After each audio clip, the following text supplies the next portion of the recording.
Nang mamatay si Kobe, markado ng pangungulila ang mga salita ni Michael Jordan gaya ng isang kuyang namatayan ng nakababatang kapatid. When Kobe Bryant died, a piece of me died. Hindi inakala ng marami na may malalim na pagkakaibigan ang dalawa sa pinaka-competitive na mga players na tumapak sa liga.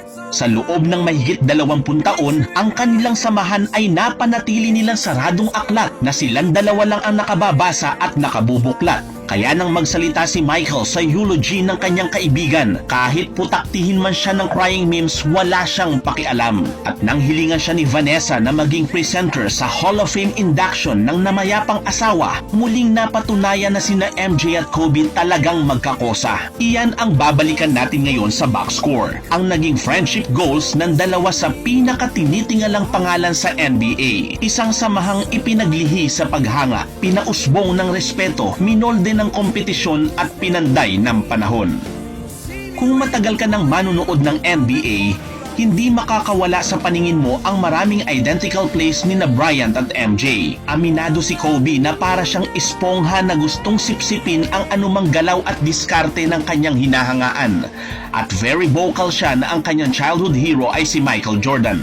Nang tanungin naman ng 6-time champion kung sinong player ang sa tingin niyang makakatalo sa kanya na one-on-one, idinaldal ng kanyang dila ang Lakers superstar. Inaral at ipinatter ng 5-time champion ang kanyang laro kay MJ. Kaya ang mga shot selection, footwork at strategy ni Kobe parang photocopier machine ni Jordan na na-xerox ng clear copy. Pero walang pait at sumbatang naganap tungkol dito sa pagitan ng dalawa sa mga pinaka-ma-influential player.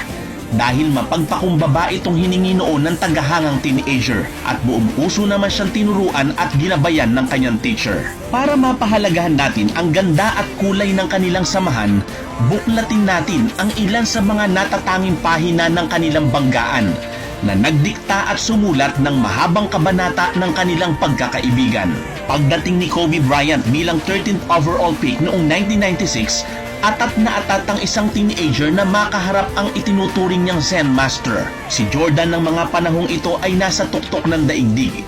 Hinahabol ang pang-apat na singsing at patuloy na nanyayanig. Finally, noong December 1996, nabigyan ng pagkakataon ang 18-year-old high school graduate na si Kobe Bryant na makaharap ang kapwa niya 6'6" na role model shooting guard. Andun ang gigil ni Kobe na makaharap si Jordan one-on-one, makaulayaw sa hardcourt, makasabay sa kiskisan. Pero sa una nilang pagdadaupang palad, lutang na lutang ang kanilang agwat. Mapakla pa ang laro ng 5 puntos ni Kobe sa 10 minuto mula sa bangko.